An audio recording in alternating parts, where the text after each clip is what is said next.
This is Inside Indiana Business Radio for the morning of Wednesday, July 24th, 2024. I'm Alex Brown.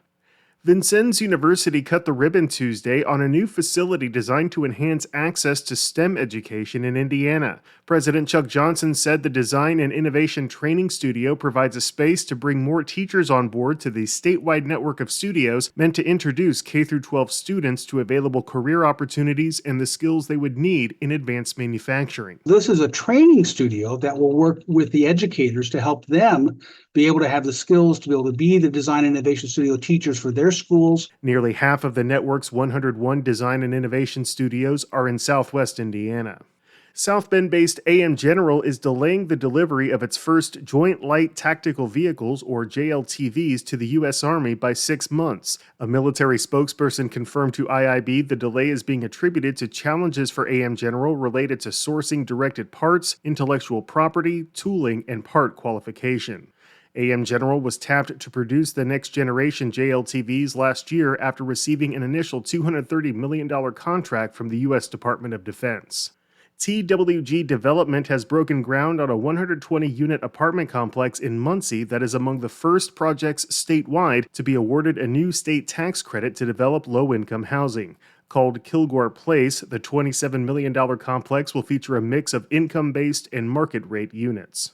From the number one source for Indiana business news, this is Inside Indiana Business Radio. IBJ Media, Inside Indiana Business, and the Indiana Economic Development Corporation invite you to the Engage Indiana series, presented by CareSource, Indiana University, and Old National Bank. With an unrelenting focus on growing Indiana's economy, we'll dive into each region's unique challenges and distinct opportunities for growth. 9 regions, 1 goal. Indiana's bold future starts here. Discover more and register at ibj.com/engage. The mayor of Whiting says while Monday's announcement that the Mascot Hall of Fame plans to close its doors in September came with some surprise and shock from the community, the move will ultimately put the city in a better financial position. Mayor Steve Spebar said the Hall of Fame has been operating at a deficit since it opened in 2019, costing the city about $500,000 in taxpayer dollars each year. They've been able to whittle into the deficit as time has gone by year,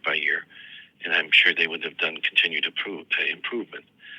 But it still operates at a loss to the taxpayers, and we weren't in the position where we'd be breaking even anytime soon. The Hall of Fame's closure paves the way for BP, which operates a massive oil refinery in Whiting, to move forward with plans for a multi-million-dollar redevelopment project at the site.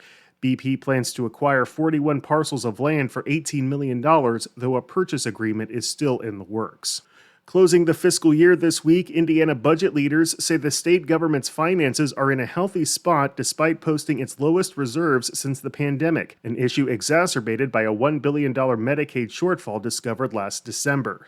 Reserve accounts totaled nearly $2.6 billion and were 11.9% of the current year's budgeted appropriations. Last year, the state ended with reserves of $2.9 billion.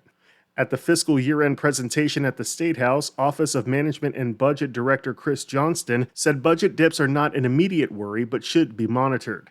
Revenue collections amounted to $21.5 billion for the fiscal year, which is $14.6 million, or 0.1%, under estimates. Fiscal year 2025 is estimated to bring in $22.3 billion.